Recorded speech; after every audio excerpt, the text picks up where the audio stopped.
তো সবুজ চুড়ি দেখলাম সবাই পরছে, তো মাসের শেষে এসে এখন আমার মনে হলো যে সবুজ চুড়ি পরি।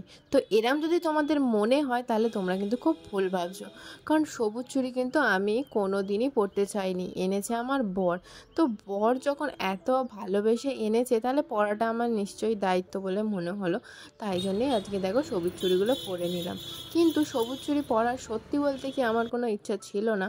তার কারণ হচ্ছে সবুজ চুড়ি অ্যাকচুয়ালি কিন্তু আমরা পরি না হিন্দুরা, কারণ আমরা তো শাঁখা পলা আমরা স্বামীদের জন্য সারা জীবনই পরি, কিন্তু সবুজ চুড়িটা অ্যাকচুয়ালি হচ্ছে হিন্দুস্তানি বা মারোয়ারিদের জন্য, যারা হয়তো সারা বছরেই শাঁখা পলাটা কিন্তু পরে না, কিন্তু আমরা সারা বছর পরি, যার জন্যে কিন্তু এই সবুজ চুড়িটা আমাদের জন্য নয়। ওনারা এই সবুজ চুড়িটা কিন্তু 1 মাস পরে মাত্র, তারপরে কিন্তু আর শাঁখা পলা বা কিছু পরে না, কিন্তু আমরা কিন্তু সারা জীবন স্বামীর কল্যাণের জন্যই শাঁখা পলা পরি, আর ওনারাও কিন্তু স্বামীর কল্যাণের জন্যই এই সবুজ চুড়ি পরে থাকে।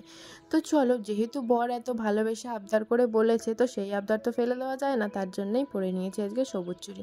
তো চলো, তারপরে সবুজ চুড়ি পরে তারপরে বাজার থেকে সব জিনিসপত্র নিয়ে চলে এলাম, দুধ থেকে ফল থেকে ফুল থেকে নিয়ে এসে তারপরে দেখো প্রথমে হচ্ছে ঘরে পুজো দিয়ে দিলাম। তো দেখো পুজো দেওয়ার জন্য কিন্তু আমার শাশুড়ি মা আমার জন্য সব রেডি করে রেখেছিল, যে দুধের মধ্যে কি কি দিতে হয়, কালো তিল থেকে শুরু করে মধু থেকে দুধ থেকে। তারপরে দেখো এখানে দেখো সবের ডালাও সাজিয়ে রেখেছে উনি, বেলপাতাতে চন্দন লাগিয়ে, কারণ এত কিছু সত্যি আমি জানি না, কারণ বিয়ের আগে আমি শিবরাত্রিও পর্যন্ত করতাম। কেন জানো আমি কি বলতাম জানো, ছোট থেকে আমি খালি বলতাম শিব তো মদ খায়, আর আমি মদ খাওয়ার একদম পছন্দ করি না, মদ খায় গাঁজা খায়, আমি একদম মদমাতাল বর চাই না। তো ঠিক দেখো আমি হয়তো তাই জন্যেই আমি মদমাতাল বর পাইনি, যেহেতু আমি শিবের পুজো করিনি, ওই জন্যেই আমার মনে হয় যে কি শিবের পুজোটা করা যে শিবরাত্রির দিনই দরকার তা না, তুমি যদি মন থেকে যখন খুশি করো আমার মনে হয় তখনই চলবে।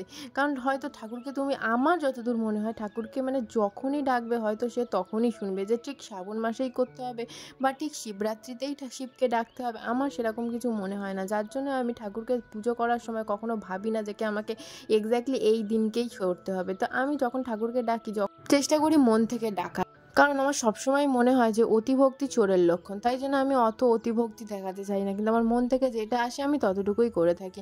তো আজকে আমার সত্যিই মন থেকে এসেছিল, আর আজকে যে সত্যিই মন থেকে এসছে এতটুকু না, আমার বড় বলছিল যে কি তুই শ্রাবণ মাস করলি না, তবে বললাম নিশ্চয়ই একটা দিন তো করা উচিতই, তাই না, যেহেতু আমার বিয়ে হয়ে গেছে, আমি বিয়ের আগে করিনি তাই বলে এখন আর করবো না সেটা তো হয় না।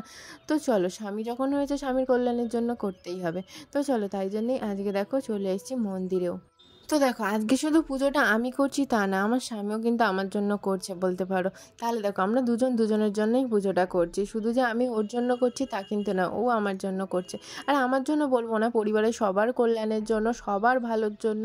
সত্যি বলতে কি আমিও যে শুধু ওর জন্যই করছি তা নয়, আমি চাই যেন সবার ভালো থাকে, সবাই সুস্থ থাকে, তাহলেই হবে। তো তারপরে দেখো এখানে দুধ ঢালা হয়ে গেল, তারপরে দেওয়া হচ্ছে ফল দেওয়ার পর্ব। তো ফল তো আমরা দেখলাম অনেকগুলো এনেছিলাম, কিন্তু মা বলেছিল একটা প্রসাদ নিয়ে যেতে, কিন্তু এখানে দেখলাম প্রসাদ মানে কি কেউ ধরো আমাদের মতো দিয়েছে সেরকম মানে একটা ফল থাকলে নিতে, তো দেখলাম কেউই দেয়নি, ছিল একমাত্র একটা কলা, সেটাই নিয়ে নিয়েছিলাম। আর দেখো কি কি দিচ্ছি, ধুত্রা ফুল, আর ওই যে এখন দিলাম দেখলে এটা হচ্ছে বেল, এইটা তো ধুত্রা ফল না কি বলে, অ্যাকচুয়ালি আমি অতটাও কিছু জানি না সম্বন্ধে, কিন্তু আমি এইটা জানি যে এটা বেল ছিল, আর বেলটার সাইজ দেখলে কয়টুকুনি, এইটুকুনি বেলেরই কত দাম, 50 টাকা করে এইটুকুনি বেলের দাম। আসল বেলের দামও মনে হয় এত নয়, আসল বলতে কি মানে যেটা পাকা বেল হয়, যেটা ব্রাউন ব্রাউন কালারের দেখতে হয়।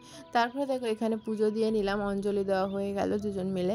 অঞ্জলি মানে দেওয়া বলতে কি নিজেরাই ভালো করে মানে ধূপ দিয়ে আরতি মতো করে ঠাকুরকে ডেকে নিলাম, কারণ ওখানে ব্রাহ্মণ ঠাকুর তখন ছিল না, অনেকটা বেলা হয়ে গেছিলো। তো দেখো আমি এত ঠাকুরকে ডাকছি যে আমার বড় আমার পাশ থেকে চলেও গেছে, আমার হুঁশ ছিল না।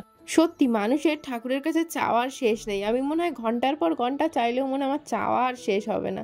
তো চলো এইভাবেই চাইতে চাইতে আজকের মতো তোমাদের থেকেও বিদায় চেয়ে নিলাম, টাটা।